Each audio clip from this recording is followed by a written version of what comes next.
Please don't drink homemade grappa, because if grappa is not well made, it can be really, really, really bad for you. So Nonino Distillery was the very first Italian distillery and grappa brand to be awarded as the best distillery of the world champion. Woo! So I remember my grandfather, he broke his leg when he was 87 years old just because he wanted to go check the night distillation. Our life is about making grappa and to make the fucking best grappa possible, you know? My great-grandmother was the first female master distiller. They had together 3 daughters. Those 3 daughters had in total 8 kids, 7 girls and my brother. And 6 months ago, I became an aunt to a baby girl. The 7th generation started with a woman.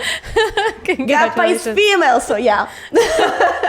Grappa is female. That should go on a t-shirt. This is Italian for Sure, the podcast about Italian culture. I'm your host, Catrin Skaperdas, an American living in Italy, and I interview Italians who passionately share their wisdom, stories, and insights about Italian culture.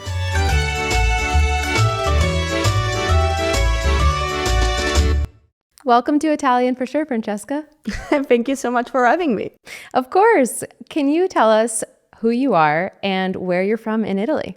So I am Francesca Nonino. I am the 6th generation of Nonino family. We are a family of distillers in Friuli, Venezia Giulia since 1897. Wow, the 1800s, amazing. Yeah, and I came from the amazing region of Friuli, the region most in the north and east of Italy. We are a region at the border with Slovenia, Austria, and it's an amazing melting pot of different culture. We have mountains, lake, the sea, delicious wine, the best grappa in the world, and you definitely need to come visit us. Please, please, please come and visit us in our distillery, because it's the most amazing way to really discover who we are and to understand our product, but also because I think that Friuli Venezia Giulia, being not a touristic area, you can really have the most authentic Italian experience.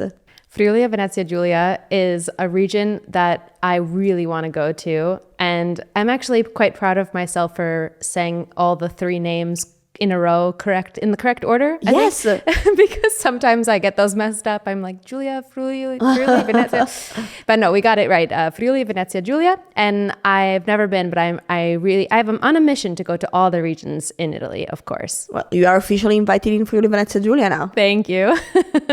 You can come with your husband. You can stay and sleep in our borgo that is just in front of the distillery. So you can go to sleep looking at artisanal pot still. Wow. My family will welcome you. We are the typical, crazy, super loud Italian family. It's going to be... That. We're going to feed you as well, not only make you drink. Oh, I'm coming tomorrow. Can I just come back with you? That sounds amazing. Well, thank you so much for being here today. You talked a little bit about, who you are and the company that you run. Can you talk about the main product of Grappa? For those who might not know, what is Grappa?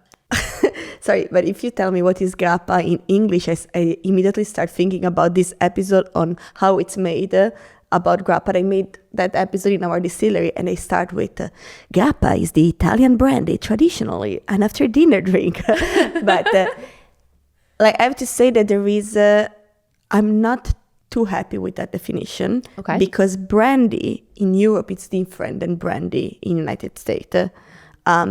Brandy in United States, it's any type of distillate, any fruit distillate. In Italy and in Europe, it's only wine distillate.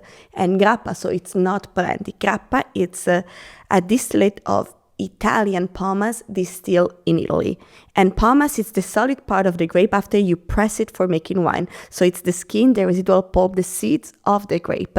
And if the grape is not Italian and you're not distilling that pomace in Italy, it's not grappa. So grappa is the most authentic, historical Italian distillate. Would that be like a digestif? Traditionally, yes. Okay. Grappa was born just because in the northeast of Italy, farmers were so poor that they needed to find a way of giving second life to everything that was considered just a waste. And pomace by winemakers was considered a waste. But they were smart enough to understand that because pomace contained sugar, it could be fermented. Because it could be fermented, it could be distilled. So out of this leftover, they created this spirit called grappa that they use as something to drink before going to work in the coal field to fight hunger. But also, I don't know, if your teeth ache, you massage your gum with grappa. If your baby was crying too much, fingering a bottle of grappa in a mouth of... Like, it was almost like a medicine for everyday use. But yeah, also a digestive. Like, normally a medicine and a digestive. Nowadays, the way of drinking grappa changed. But I don't know if it's too early to talk about that. No, we can talk about it in any order you want. I think for our American listeners, and forgive me, but I often make comparisons that I think most of my listeners will know, like a limoncello. Yeah. That kind of digestif that you have after a meal. But you're saying, of course, you can have it in other moments as well. But just for the listener's sake, I think that would probably be the one that they know the most. My first experience with grappa was really funny because it was during COVID times. I was in Italy, and I was only allowed in Italy because of this love is not tourism law. So I was able to come from the US to be with my then boyfriend, Italian boyfriend, now husband. Yes, I love Italy because they're like, oh, nobody's allowed because of this, pandemic. They're like, but you're in love? Absolutely. Come on in. And then we went hiking, to try to social distance. And so we stayed outside, and that's a perfect way to do an activity where we weren't seeing people. But there was a group of Italians, and one had homemade grappa. And at the top, where normally we would go into a refugio, we would have a hot meal or something, everything was closed. We met this group of Italians. They had brought all their own cheeses and meats and food. And then she brought this homemade grappa, and she offered it to us. And probably we should have said no because it was the time of the pandemic. But we were like, well, anything that's in there is probably dead. So we drank it. And it was good. I liked it. Really? You were lucky. I mean, yeah, I think I was. I mean, maybe I just was very open-minded. I think that's an amazing approach to have. But, so I have to say one thing. Please don't drink homemade grappa, or at least if they offer you homemade grappa, ask if they did the gas chromatography. That is a test that you need to do to your grappa to guarantee that it's okay for human consumption.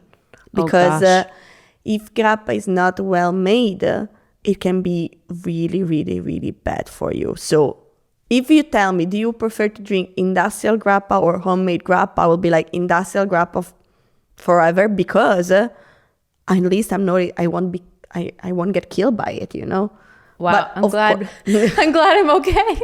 Wish we had met before that experience. No, but you're fine, but it's for the future. Yes, for the future. Well, no, now I'm only drinking Nonino because I want the best, but... Yes, that's the spirit. I can tell you, there is only one rule when we're talking about grappa. If it's not Nonino, it's no, no, no. Oh, I love that. Is that the official slogan, or is that the Francesca slogan? That's the Francesca slogan. No, my family is more professional, I have to say. I'm a little bit more... So you talk about family, and we talked about grappa, and your family's company has been around since the 1800s.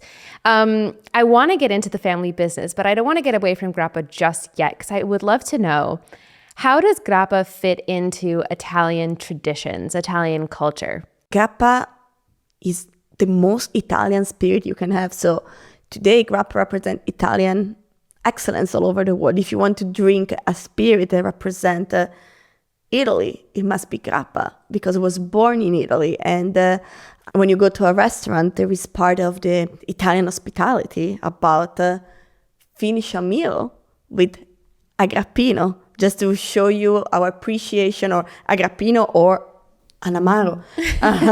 And it's a way to say thank you for coming. We love hosting you. So grappa, it's a big, big part of Italian culture. Consider that grappa was born in the 15th centuries. So it's a product that was made, it was around in Italy since forever almost. And moreover, I have to say that in a sort of way, a part of my job, it's also teach grappa pride. Because it happened too many times that I go in other place or like people tell me like I've been to Greece and they offer me their grappa, or yeah, I've been to Slovenia. No, it's not grappa. I would never offer you a metodo classico telling you like, would you want to have a Italian champagne? So grappa, it must be Italian, otherwise it's not grappa, it's Pomas eau de vie, and it's completely different. Also because I think it's amazing because grappa being made with grape, with the pomas, the solid part of the grape, it's really unique. I mean, each grappa you're gonna have, it's gonna be completely different from the others. So please, if you ever had grappa and you did not like it, it's not because you do not like grappa, it's just because you had shitty grappa. And these are two completely different things. Part of my job is also trying to make people understand the characteristic of the grappa they're drinking and they're purchasing. I think that it's really important. For example, in wine culture, if you order a bottle of wine for the table or like a glass of wine, the waiter arrive with a bottle, show you the label, and pour that wine in front of you. In Italy, there are a lot of restaurants that do not do that. They do not give the same dignity to grappa product, and so like you don't know where that grappa came from, what type of grappa you're drinking, but reading the label, it's the most important thing. If you want to be sure to drinking an artisanal grappa, you need to read the label. There is a big difference between artisanal grappa and industrial grappa. Most of the time, people that had that fiery experience, that they no, grappa tastes like gasoline. No, it's not that it tastes like gasoline. There is different type of quality of grappa, but like most of the time when I offer my grappa, they're like, oh my God, but this doesn't taste like grappa. And I'm just like, this is grappa. This is the grappa. other stuff that you were having wasn't grappa. Or like wasn't good quality. Yeah, and it really make a big difference. And like one of the things that I love to do the most is do what I call a vertical tasting of grappa, from the driest non-aged one to the most aged one with the longest aging, and make people understand how each grappa is completely different from the other. It's like grappa can be the soul of the grape if you distill with an artisanal method and you distill fresh. And so each grappa give completely different nuances. You can do pairing with grappa. For example, we pair food with grappa, we cook with grappa, we make a cocktail with grappa, and it can be so fun. But I'm really glad because nowadays people are getting more and more cultured and they want to have a cultural experience when they're drinking. And so they're willing to drink less but to drink better. And so this is the perfect moment to showcase grappa. That's a really great point. And I think what probably my listeners could relate this to in terms of the quality and drinking something and saying, this tastes like gasoline, versus drinking something else and saying, wait, but this tastes great. Even when we think of, I mean, for me as an American, going out to a bar and drinking vodka, right? Vodka, soda, or whatever it might be. If you drink the cheaper bottles, it's going to taste disgusting. You're going to get the hangover the next day. If you drink, it's not even about price. If you just drink the higher quality bottles, it tastes better, it's smoother, it goes down, doesn't have that fire burning, and then the next day you don't have that hangover. So I guess that could kind of be a way to relate it back to something that I know probably my listeners are used to. Yeah, like the gasoline sensation doesn't belong to grappa. That belongs to bad quality grappa. Mm-hmm. So you need to drink Nonino. You need to drink it with me. We need to do the vertical tasting. I know. Welcome you in an amazing and delicious world of grappa. To drink responsibly, of course. Of course. Well, a part 2 interview will just have to be us trying the different yes, please. grappas. But we're going to do that. You're going to have to bring all of this stuff in our distillery. Perfect. When you're going to come with your husband. Oh, I'm going to take you up on that. Look, we have the camera going, so it's on record. Everyone heard you. I'm coming. I'm going to knock on your door and you're going to say, oh, you really came? I'm going to say, yes, I'm here. Yeah, and you're going to need to stay also for lunch. That sounds lovely. Thank you for the invite. So Italian. So what's the process of making grappa? So the process of making grappa, it's amazing for us because it's just like our life as a family of distiller. It's set on the natural cycle of the grape because when the harvest starts, we need to be in our distillery And as soon as winemakers start to making the wine, we need to be there collecting the grape pomace. Because the first rule of distillation that my grandfather teach me is you cannot make a spirit higher in quality than the quality of the raw material you decided to distill. So if you distill the best quality, the higher the quality of the raw material, the higher the spirit. And so in our case, my grandfather, that was the first generation of distiller in our family, he did something considered completely crazy for the grappa industry. Consider that in Italy, artisanal distilleries has maximum 12 pot still. Normally 6 to 12 pot still. My grandfather built a distillery with 66 artisanal pot still.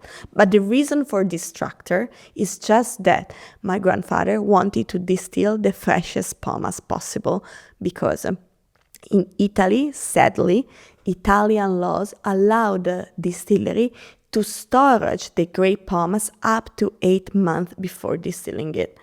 That changed completely the quality of the final product. Also because in the distillation process, you are able to distill everything that is able to ferment it. So everything that is able to transform the sugar into alcohol. The problem is that even if the fermentation part is mandatory, if you do not do the fermentation process correctly, it leads also to secondary fermentation. When you press the grape, if you wait only 5 hours, the methylic alcohol, methylic or methanol? You probably know better than me. Methylic alcohol, metanolo, it's in Italian. Methylic alcohol start to increase exponentially, even just after 5 hours, and that it's deadly for human consumption. And for us, in our case, we wanted to distill the freshest pomace possible, so we allowed ourselves from the wineries to our distillery maximum 1.5 hours of transportation times.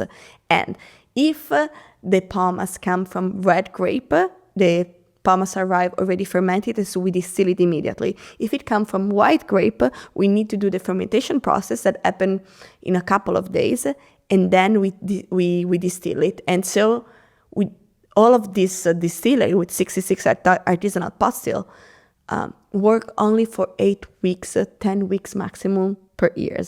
While the other distillery distill for 8 months, we distill only for 10 weeks, exactly during the harvest. But during the harvest, we distill even at night, 7 days of the weeks, 24 hours a day, just because when the pomace is fresh, we cannot wait. We need to be there, we need to work it, we need to distill it to make it the best grappa possible. And we distill using steam. We use an artisanal distillation method, and the main difference between distilling in an artisanal method or an industrial one is that the artisanal method has the most important role in the master distiller that can set the distillation process to really be specific on the characteristic of the raw material you're distilling. So it's almost like if you go to a shop to purchase your shirt, or if you have handmade for you. The artisanal distillation is handmade for the specific grape varietal pomace you are distilling. So distilling Moscato pomace will be different from distilling Merlot pomace, but also distilling Moscato pomace in 2024 probably was different than distilling Moscato pomace in 2025. In the artisanal distillation method, allowed us to take the most delicate, beautiful, volatile components of the pomace and bring it into the final glass. So the main goal in the artisanal distillation is to capture the soul, the essence of the grape and offering in the glass, while the industrial distillation doesn't have the role of the master distiller. Everything is standardized, the cut of the head and the tail that take away the first part and the final part of the distillation process. But even if it allowed you to save a lot of money because it costs 10 times less, you're gonna get a product that is standardized. So it won't kill you, but it won't make your heart sing. I mean, it's really different. I have the best memory with my grandfather. He passed away last year when he was 90 years old. It will be forever our master distiller. But I remember my grandfather was able to understand when to do the cut of the head and the tail of the distillation. I need to look at the alcoholometer in the black glass bell to understand when to cut, because we want to collect only the heart that is the center of the distillation, that contain the most beautiful perfume and taste. But I need to look at the alcoholometer. My grandfather was able to do that only using his nose, because the distillation process normally lasts between 1 hour and 45 minutes to 2 hours and a half. And if you stay inside of the distillery, the alcohol steam change completely perfume depending on the moment, if it's the head, the heart, or the tail of the spirit. So my grandfather was doing the cut using his nose. That's incredible. And, everything you said just makes me feel like it's so Italian. I mean, I'm saying that as an American, like your family-run business, everything being high quality, doing it the best that you can to actually deliver a quality product. Can I say eccellenza? Yes. Okay, so your Nonino Grappa, like it's an eccellenza. Yes, but I have to say, look, listen, I'm saying this as a proud daughter, granddaughter, and niece. But Nonino Distillery was the very first Italian distillery and Grappa brand to be awarded as the best distillery of the world champion. Woo! So yes, and we're talking about Grappa, Grappa was considered a poor product made by poor people. My grandmother and my grandfather completely changed that with the creation of the first single-varietal Grappa. One time, before my grandmother and my grandfather, Grappa was made distilling pomace from all mixed different type of grape varietal together. And that happened because winemakers treated pomace as a waste. They just used to make wine, throw the pomace on the ground and mix it all together.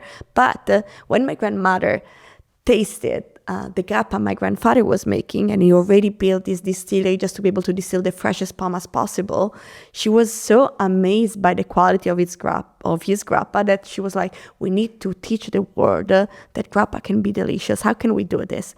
And they fought together about distilling single-varietal grappa, and this is my favorite part, because to make people understand that grappa could be something amazing, they wanted to start to distill a grape varietal that was indigenous for Friuli and considered the most premium one. So they choose Piccolite.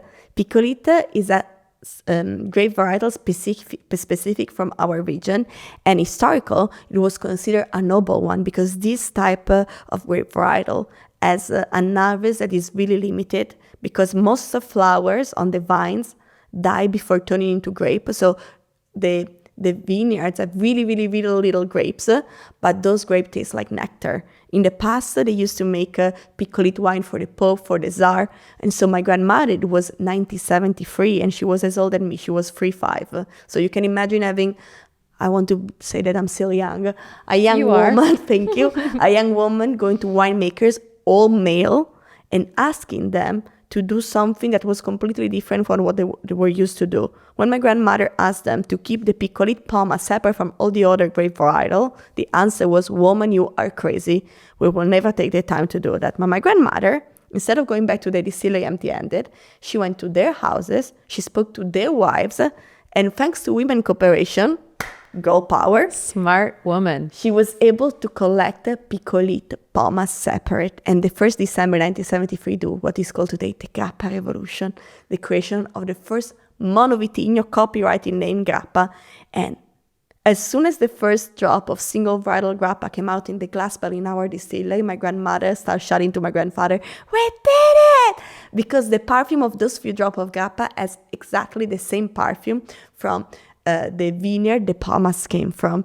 And she understood they were really able to put the essence of the grape in the glass, and consider that my grandmother was already with my grandfather since 10 years, so she was able to witness distillation in our distillery since long time, but the perfume of those few drops of Piccolite Monovitigno Grappa were completely different, and the rest is history. I never knew I could be so inspired by a story about Grappa. That's an incredible story. Thank you for sharing. And I think it's a really great segue into, a woman-run business now, because we talked about your grandfather, but then we got a little bit into your grandmother and how she influenced that. So you're running the company now with your mom and your aunt. Can you talk about what that's like? I feel really blessed because since I was really, really, really young, I was raised in a family where being a woman and being a leader was the exact same thing. I mean, I was surrounded by amazing female example. And I have to say that it was like, in a sort of way, it was almost a little bit hurtful to go from the reality of my family in the real world, because for me, like I was raised having my grandmother, my mom, my aunts, all female entrepreneur. And then if you witness the rest of Italian society at the time, like we had the Veline, all this, not really nice example of womanhood. And so that for me was almost like when I was treated in a different way, because I have to say that when I started working for the family business, I was 25 years old. And I have to say that I was able to see that I was treated in a different way, because it was almost like for people, I was not a professional until I proved them wrong. They didn't give me the benefit of the doubt, Like, she's a young girl, she doesn't know anything about Grappa. Also because there is this idea that the Grappa is a male spirit. What can she know about Grappa? But do you even drink Grappa? Of course I drink Grappa, and it's delicious. But for this reason, I decided to really, really study. I wanted to have title and certification that proves since first glance on my business card that I knew what I was talking about. This is the reason why I became a sommelier or a double set third level, because I wanted to know, I know what I'm talking about. I did the same study as you. But again, you felt like you had to prove it. Yeah. You weren't given that benefit of the doubt, which is annoying. And also you talked about age. I've noticed that in Italy a bit. Young people aren't given the benefit of the doubt of being able to know things. Even maybe young men. I think also age plays a factor in that. You're a woman in a men-run business, and you were young when you started as well. Yeah, the age in a family business, so they also. And that is true, because I didn't do like a job interview to enter the family business. Right. And so they may think, like, oh no, she just born in the right family. She doesn't know anything. They put there to talk about Grappa, but she know nothing. So I really wanted to prove myself. But I also have to say that in a sort of way, my family has a really, really particular story, because my great-grandmother, she was the first female master distiller in Italy. Wow. Yeah. And she became the first female master distiller in Italy because my great-grandfather, the one that created the original recipe of Amaro Nonino, got killed during Second World War. And so she found herself a widow with 3 young kids and the need to support a family. And so she had to take over the distillery and also to continue the art of liquor making. And that, in a sort of way, changed completely our family history, because my grandfather was raised by an independent, strong woman example in a society where at the time in our region they used to say that a woman just needed to be pretty, stay in the kitchen and be silent. And my grandmother, she's a beautiful woman, but I can tell you that she's not staying silent in the kitchen. So if my grandfather was able to fall in love with my grandmother, that is a woman with a strong personality, she is pure energy, it's because the example of my great-grandmother. And it made me laugh because my great-grandmother was the first female master distiller. My grandfather fell in love with my grandmother. They got married. They had together 3 daughters. Those 3 daughters had in total 8 kids, 7 girls and my brother. And 6 months ago, I became an aunt to a baby girl. The 7th generation started with a woman. Grappa is female, so yeah. Grappa is female. That should go on a t-shirt. Yeah, I love that. Oh my goodness. So I love the spirit of the woman in your family, and just the fact that it's a family-run business in general. Can you talk about the dynamics of running a family business in Italy? Every time they ask me that, I say, working for your family business, it's the best and the worst thing that can happen to you at the same time. It's just like a roller coaster. Woo! It's the best because Grappa for my grandmother is like her 4th daughter in a sort of way. Life, like it gives you a mission that it's different because you want to make a product that is able to make proud the past generation and the future generation, because I am so proud to be able to say my family make this, because and to be able to be proud about that, you need that your set of value need to be exactly the same with the product that you're presenting. I feel so lucky to be like, we do this, and I can put not my hand, but like my face on fire for the quality of this product, because I know how much passion, quality, love, because there is so much love in there. Like, I remember my grandfather, he broke his leg when he was 87 years old just because he wanted to go check the night distillation, and he sleep on the stair. But because our life, it's about making grappa and to make the fucking best grappa possible, you know? And I think that when you put so much energy into something, it tastes different, it feels different. Like when I hear my family story, like I remember when I was little and I was listening to my grandparents over all my grandma, because she's the communicator of the family, talking about how she revolutionized the way of making grappa. I cried, you know, because I was like, and I was just like, oh my God, I really want to be a part of the history. I hope that one day I'm going to be able to say, like, the first generation, the second, the third, the fourth, the fifth, and I did this, you know, and I hope that the future generation will be able to say also that a little piece of the history was made by me, and I want the future generation to create their own little piece of history to interpret this story. But it's also the worst, because, you know, Italian family are really passionate, and everything it's about work, and everything it's about family, and work and family, it's the same thing. So sometimes it's difficult to take a break, but it's a price to pay, and I'm definitely willing to pay that price because it's so worth it. Your passion about your company and your family makes me want to be a part of it.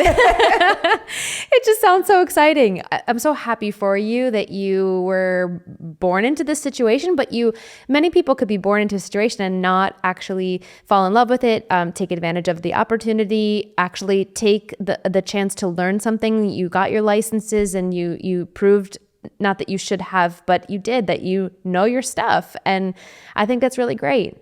Do your siblings feel the same way? Did they get into the business with the same passion as you? No, my sister, she just became the, oh my God, I don't know how to say that in English, vice director of Bazaar, Alper Bazaar. Oh, okay. Yes. Wow. Congratulations, Chiara. Yeah. Woo! Amazing. And my brother, he worked for my dad's company, so it took the dad side part of the family business. But, you know, I think that it's really important when you work in a family business to not make the future generation feel like they have to. Absolutely. Otherwise, it's a curse, not an opportunity. So for me, because at the beginning, my sister, she's the first person born in the sixth generation. So at the beginning, my grandmother was really focused on her. My sister, she is 5 years older than me, and she really wanted her to join the family company, but she didn't feel it. And I was just like, I want to do it. Look at me, please. So I took myself this opportunity, but it was really natural, organic. Nobody put a knife on my throat, be like, hey, enter in a family business. And it was something that I really desired. And I think that made completely the difference.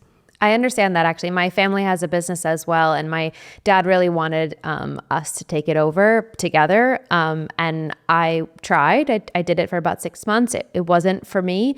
And then my brother tried, and he liked it. And now that's his business, and he runs it, and he loves it. And so, and I'm doing my thing, and I'm doing, podcast marketing, and that's what I love, and this podcast. So, absolutely. And I think that parents, I think can understand that their kid needs to go their own way. And even if they hope that their kid wants the same thing that they want, but at the same time, their kid is a whole new person. So they have to go in the direction that suits them. But also, don't you think that it's so beautiful to be able to, because in a sort of way, I feel like, you can raise your kid, you can try to give the value and stuff, but at the end, they're going to be their own person, as you said. And so it's beautiful that there are some stuff they're gonna stick to them, some other don't, and that you're gonna be able to get surprised all the time. Also because your job is such an important part in your life, and you cannot do something being miserable. Also because I think it's really difficult to be good at doing something that you feel miserable doing. So honestly, can I also say that I'm so proud of you, because it's not also easy to have the courage to be like, I want to take a different path. So thank you. Thank you. Oh, you're so sweet.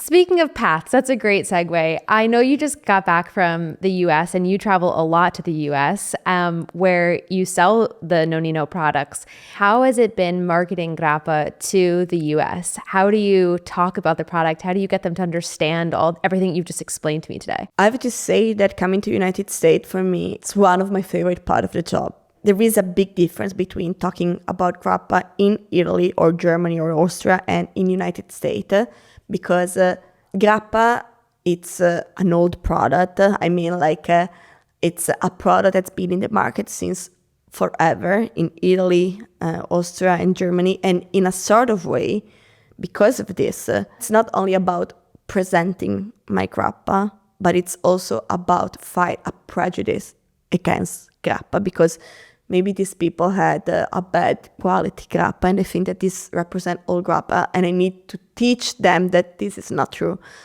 And it takes more energy, honestly. When I go to the United States, Grappa is still, most of the time, is still considered a new product. And American people have an amazing energy, and they show so much respect because they know that I crossed the ocean to come to talk about our family business. And they respect so much the fact that it's a family-owned business and that it's been run since a long time, like the fact that we have more than 120 years of history. And so they're really willing to listen, to learn about the product. And also one of the things that I like the most is that they immediately want to play with it. Like, I think that the main difference between Italian culture and American culture is that, and I need to say one thing, I love being Italian. I will never change that. I'm so proud about being Italian, and I love Italy. Nonetheless, of course, even if you love something, sometimes there are good thing and bad thing. And I love Italian tradition, but sometimes when you so rooted to your tradition, they can turn into a gold cage. I think that United States approach to Grappa, it's more flexible. They're more like, they smell the product, they taste the product, and they're just like, this reminds me of this. I want to use it for making this cocktail. While in Italy, even if where my mom and my aunts are promoting Grappa in cocktails since 2007, it's a little bit more complicated. Now everything is changing because of the approaching on drinking, that it's much more responsible and cultured. Nonetheless, I have to say that in United States, I feel like in a sort of way, bartender are kind of like presenting me again my own product.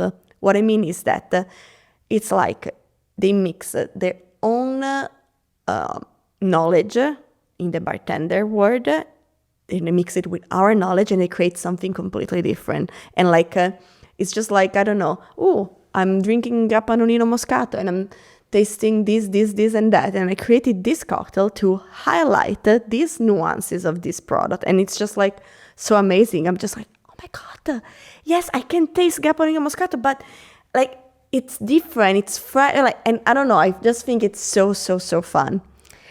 So you like that someone's taking what you have created and kind of twisting it a little bit to make it into that cocktail. Because I'm curious, because that is interesting what you said about Italians and their traditions. Like, gosh, this is such an unrelated example, but it was the first thing that came to mind. My husband and I put up the Christmas tree already, and it's, well, now it's December 1st, but or December 2nd. I don't know what day it is. But now it's okay, it's December, but we put it up in November, and the conversation came up that, but here we do it on like December 8th, I think is the day that you guys normally light the Christmas tree. Like there are these traditions that sometimes as an American, I say they're rules, because to me, as an American, I'm used to being like, it's encouraged to go your own way, to be unique, to try something new, to innovate. And so it's interesting seeing you as like an Italian that respects the tradition, but also is really open and actually enjoys seeing how Americans take that and kind of make it into something a little bit different. Yeah, but because I think like, I have to say this, like there are some stuff that are just like, no, like you cannot put pineapple on pizza. Sorry.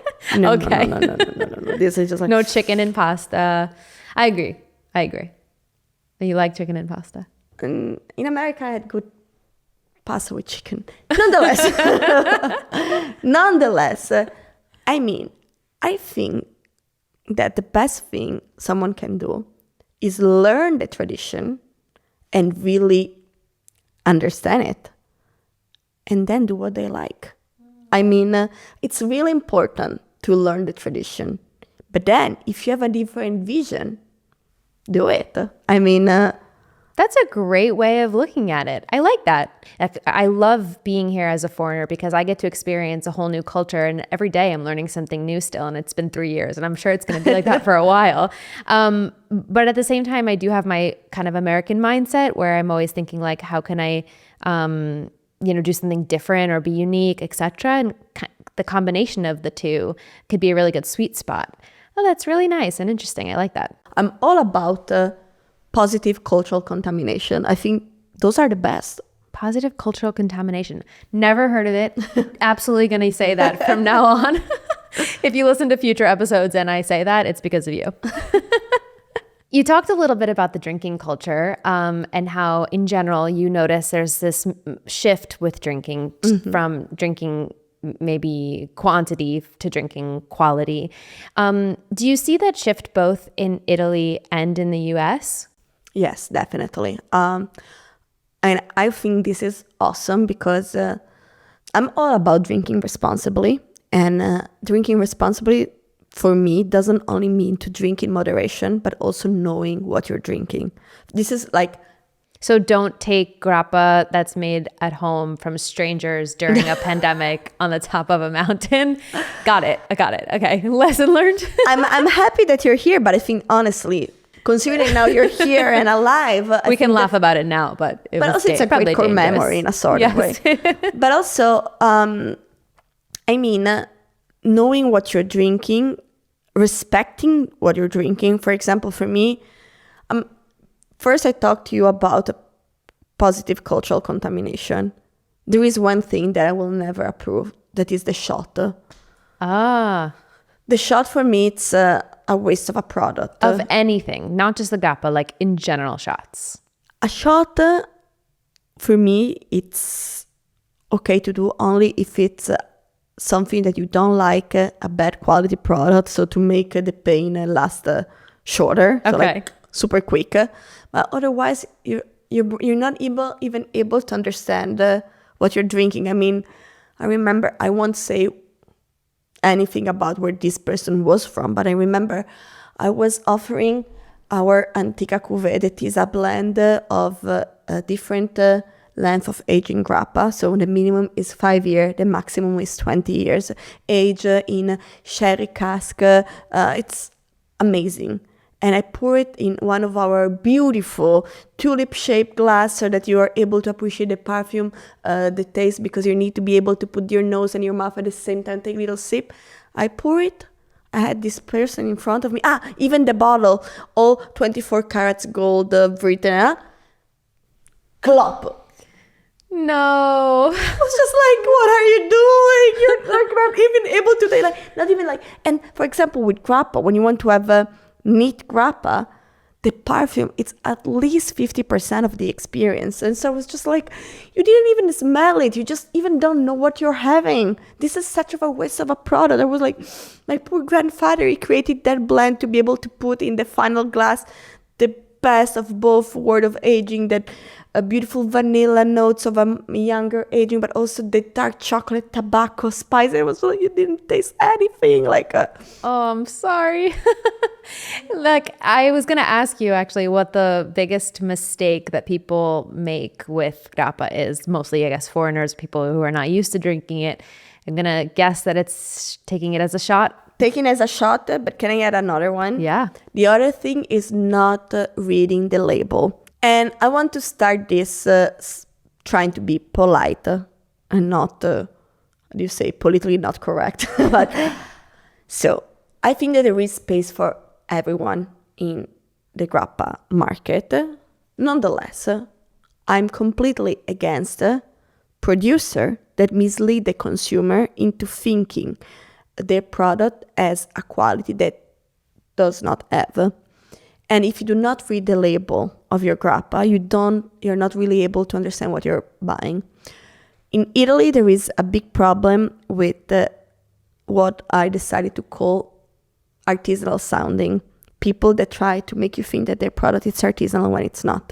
One of the most common thing producer do to make you think that their product is artisanal when it's not is saying in the grappa label that they own an artisanal distillery. But listen, having an artisanal distillery and using that artisanal distillery to distill that product that you're selling are two completely different things. In Italy, 80% of the grappa you find on the shelf are made by industrial distillery, and there are producers that they purchase foolproof industrial grappa that costs 10 times less. They just add the mineralized water to it to decrease the alcohol proof, and they bottle that grappa with their name. So owning an artisanal distillery doesn't mean making artisanal grappa. And for this reason, we write in all of our grappa 100% distilled with artisanal method. Because just saying that we own a 66 artisanal postil, that we have an artisanal distillery, doesn't guarantee anything to the consumer. I mean, tell me then, what about made in Italy? What does that mean? Does it mean something? So I have to say that, and I'm saying this, I want to say this again, I'm so proud of being Italian. I would never wish to be born anywhere else.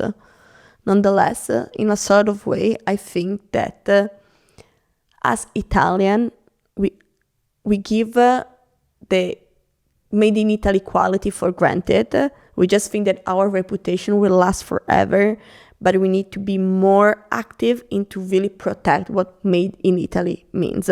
Because something cannot be made in Italy if you just add a button into a shirt or something like that. A shirt was made somewhere else and it came to Italy and they put a button and now it's made in Italy. No, you need that the core, the process that really make the quality of the product need to be made in Italy. So for example, in the case of grappa, if you purchase a grappa foolproof from someone else, distilled by someone else, and you add the mineralized water, you shouldn't be allowed to be called a producer because you didn't distill that. And for grappa, the distillation part is the main value. And so what's the point of that? So we need to be more rigid into protect the made in Italy quality. Otherwise, for the future generation, made in Italy will not be meaning quality. Do you notice that in the US, made in Italy meaning something to the consumer, even if unfortunately they're being tricked into thinking something was made in Italy and it's not? I think that when we're talking about Italy, United States has their heart-shaped glasses on. Yes. Yeah. So they love Italy. Yeah. They love our product. They love our history, and they respect it so much. I wish that this love for Italian product will last forever, and I think that it will last forever if we protect what made in Italy really means for us and for the consumer. Francesca, thank you so much for this interview today. Is there anything else that you want to share with our audience?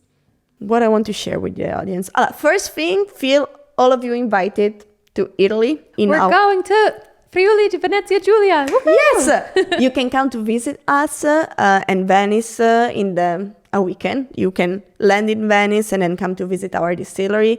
And oh my God, you're going to love it. I can guarantee you that after you're going to come visit us, first thing, you will feel part of the Nonino family. Second thing, you're going to be, oh my God, I'm going to drink Nonino for the rest of my life, because you really, really will understand that we're not just, sorry, I was about to say we're just not smoke, but we are the turkey. But I don't know if you say this in English. I mean that I'm not just blabbing or yapping for marketing thing. It's just like I'm talking about the truth, and I cannot wait to show you the reality of our family business. And also, just because I think it's something that, thank God, it started to get more and more importance also for the consumer. Remember, there is not a more sustainable spirit than grappa, because we take what is considered just the leftover from the winemaker, the grape pomace. But when we distill it, the distilled pomace, it's not just any waste. We use it for fertilizer. My grandma garden, and she grows in there the most beautiful, delicious tomato. So you're gonna come, visit us, you're gonna taste the best grappa of your life, and you're gonna eat the best tomato pasta ever. Oh my goodness, I'm so excited. Thank you so much. I will be there. Thank you. We're waiting for you. Okay. Thank you for joining Italian for Sure. This is Italian for Sure. Thanks for listening to this episode of Italian for Sure. If you liked what you heard, make sure to hit the follow button wherever you listen to podcasts, and hit the subscribe button on YouTube. If you want to connect, find me on Instagram and TikTok at Italian for Sure, and let me know what you found most interesting. Until next time.